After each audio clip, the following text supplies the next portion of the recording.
As long as we have had the Indiana Jones franchise, merchandise has increased from movies to comics to a TV series to novels to action figures and beyond. In the midst of all this is the fan base and the conversations of what could, couldn't, should, shouldn't, would, wouldn't, might, and may very well be.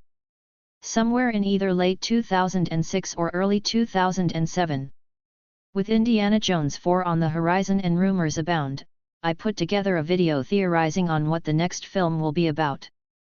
Up until this point, ideas circulated that it might have something to do with the Garden of Eden or Indiana Jones' brother played by Kevin Costner.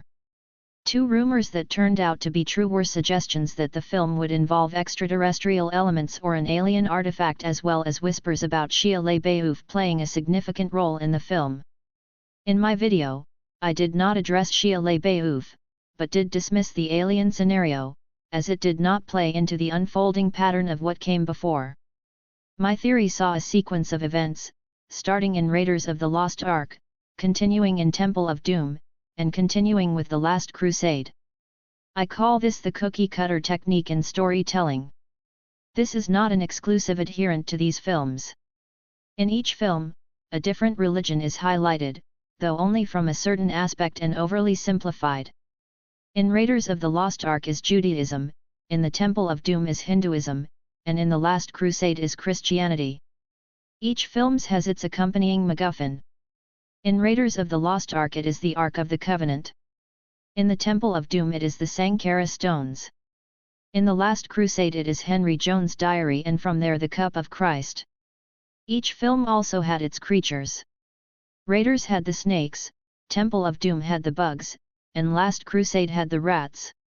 Each film had the femme fatale. In Raiders of the Lost Ark it was Marion Ravenwood. In the Temple of Doom was Willie Scott, and in The Last Crusade was Elsa Schneider. Each film had its headline villain. Raiders of the Lost Ark had Renee Belloc, the Temple of Doom had Mola Ram, and The Last Crusade had Walter Donovan. I'm sure we could keep going, but this is the general overview of the films up to this point. Back to my video. I first summarized the aforementioned and then surmised that the most likely continuation of the fourth film would center on Islam, with the Black Stone as the likely MacGuffin, possibly having been stolen from the Kaaba. The background footage of the video included the scenes from the Indiana Jones Complete DVD movie collection trailer minus the scenes that included the text, as well as the beginning to the trailer for Raiders of the Lost Ark hooked onto the end. The background music was the Indiana Jones theme song by John Williams. Initially, the video received next to no views. That is until YouTube sent me a message asking if I wanted to take advantage of their Broadcast Yourself promotional campaign. So I agreed. Included was the request as to whether or not I wanted to get paid through the service, and I declined. Within days my view count skyrocketed. And within days I received emails of copyright notices. Example: this is to notify you that we have removed or disabled access to the following material as a result of a third-party notification by claiming that this material is infringing. I didn't receive but one copyright infringement notice, but something closer to three, one from John Williams, another from Paramount, and another. Well, it's been so long, I don't even remember. As one can imagine, yes, shortly thereafter YouTube took my video down after nearly 15,000 views. While it was available, the comment section went nuts. There were comments from Muslims claiming that I was a kafir.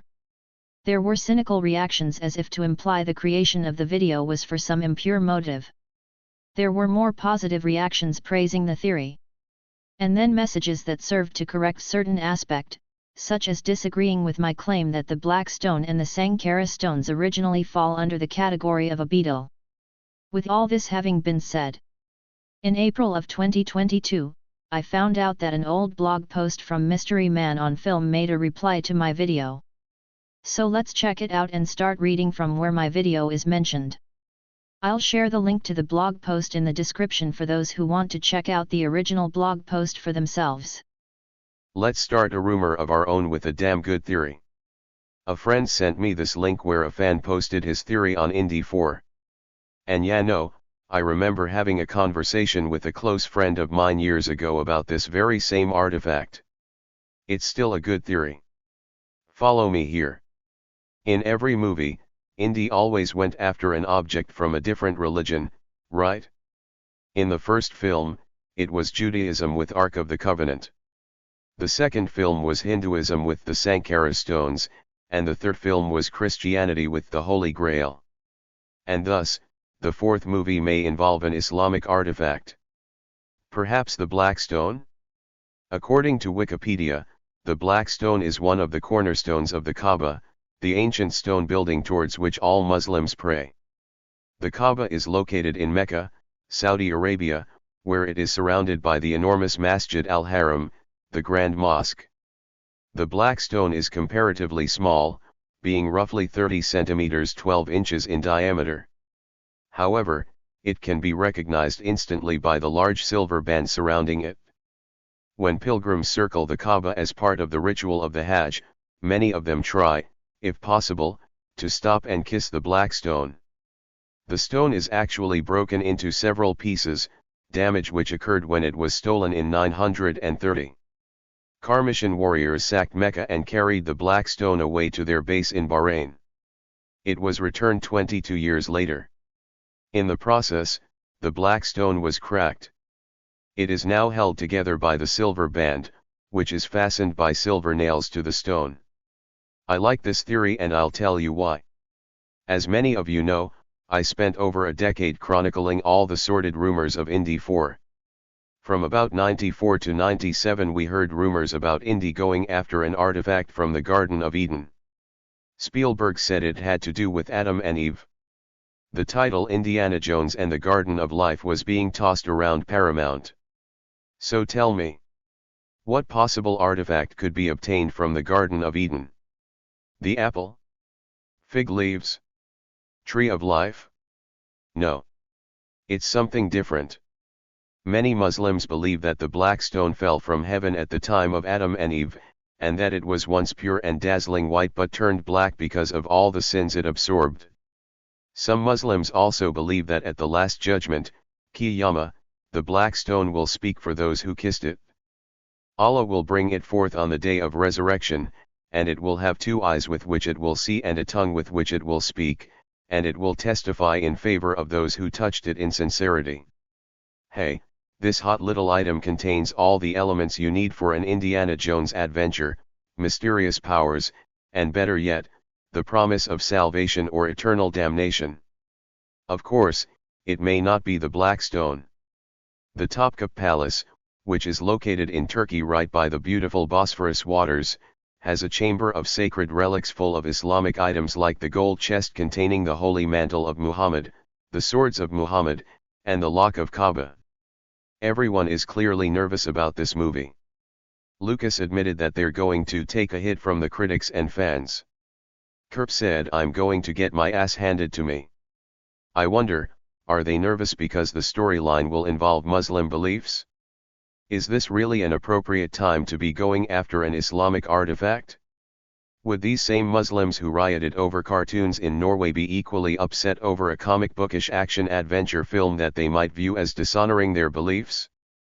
Because let's face it, the artifacts really don't mean much in these films.